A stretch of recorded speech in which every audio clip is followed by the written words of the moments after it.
Action movies are great for the men. Since the beginning of action movies, women have been used as pieces of meat to please the man's eye. Has it changed in recent years? Will it ever change? That's what I'm here to tell you.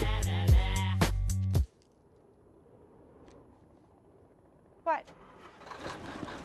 The classic example of women being overly sexualized and shown as damsel in distresses is the James Bond films. In 1962, Dr. No was released. The character known as Honey Rider, played by the talented Ursula Andress, was shown off in the classic James Bond style. Her character emerged from the sea in a skimpy bikini and was shown off for no other reason than to appeal to the male audience. They depicted her as a plaything for James Bond to have sex with and not as a human being. This is not the only time it has been done, however. It was done again in 2002's Die Another Day with actress Halle Berry. The scene is done in such a seductive way, with her in slow motion and everything else around her in normal speed. This was done in almost a Baywatch type way. To make things worse, this is how the character is introduced, so our first impression is to think she is sexy and nothing else. It doesn't help that one of the first things she says to Bond is, "Let's just say our relationships don't seem to last." This doesn't help with the viewer, as we now think that she is sexy but also quite slay. We don't find out until much later that she is a badass and does help Bond quite a lot. In recent years, the James Bond films have shifted more to appeal to women as well as the men. In Casino Royale, this classic scene is redone, but now with Daniel Craig emerging from the sea. However, I don't believe this is the same as Halle Berry's scene, as it is not how the character is introduced.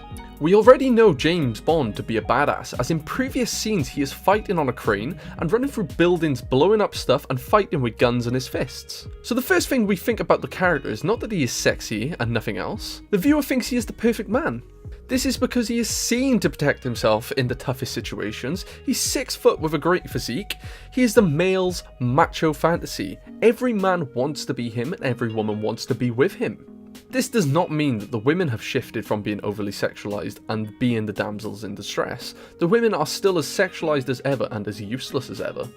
After Casino Royale, James Bond has no affection towards his co-stars. This is even more noticeable in Skyfall when Savine is shot in the head and Bond's response is, "It's a waste of good scotch." This just shows that the Bond girls are just there for Bond to have sex with, and then they can get killed and he wouldn't even care. This is shown throughout the whole of the Bond series, as he slept with 55 women and 17 of them have ended up dying. This shows the audience that the women in these films, even the important ones, do not matter.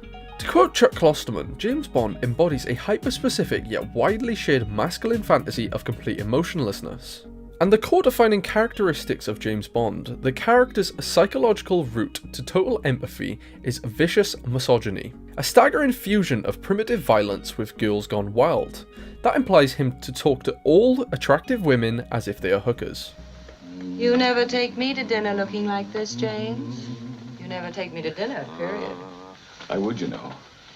Only Anne would have me court-martialed for illegal use of government property. Flattery will get you nowhere, but don't stop trying. The James Bond series isn't the only action movies to depict women as sexy and useless. In fact, the majority of major action films have done it throughout the years. The Transformer films starring Megan Fox and Shia LaBeouf have very unnecessary sexualization of the character Mikaela Banes. One of the scenes where she opens the hood of Sam Witwicky's car, we get a POV shot of Sam's angle of him looking her up and down in her tight little shorts and crop top. What everyone in the audience forgot about Mikaela's character is that, well, she's 16 years of age in the movie.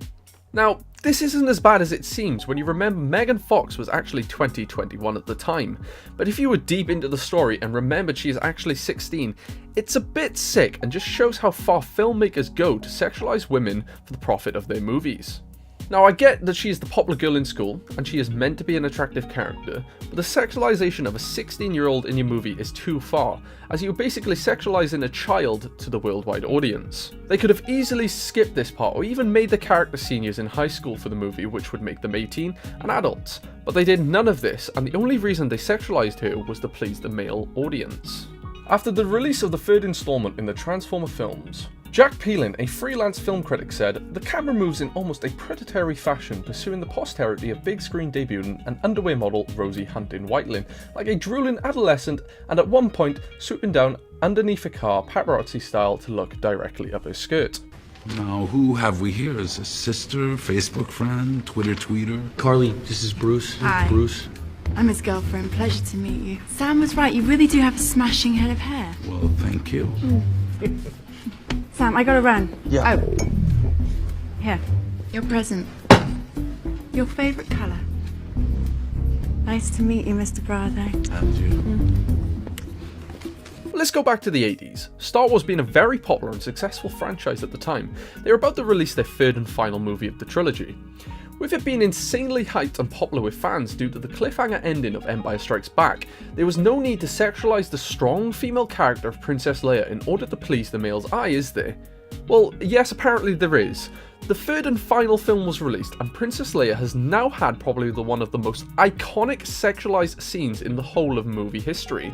It's that popular, it has even been transferred into other types of media, including the sitcom Friends, as Ross's sexual fantasy that he wants Rachel to fulfill. Did you ever see Return of the Jedi?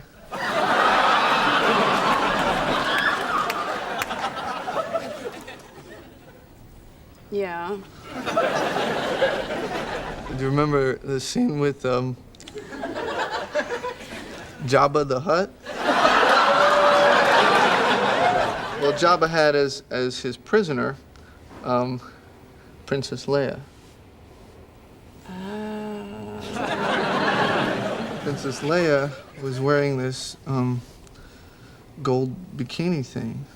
It is still, to this day, one of the most unnecessary scenes of the whole saga. I get that she's been taken hostage by Jabba the Hutt, but why is she chained to his chair by her neck and in a revealing bikini? I can't think of any reason, yet again, than to please the male's eye. I feel if Han Solo, for example, had been taken hostage instead of Princess Leia, we would have had a completely opposite scene. He would not be tied to Jabba the Hutt's chair by his neck and in a Speedo, would he?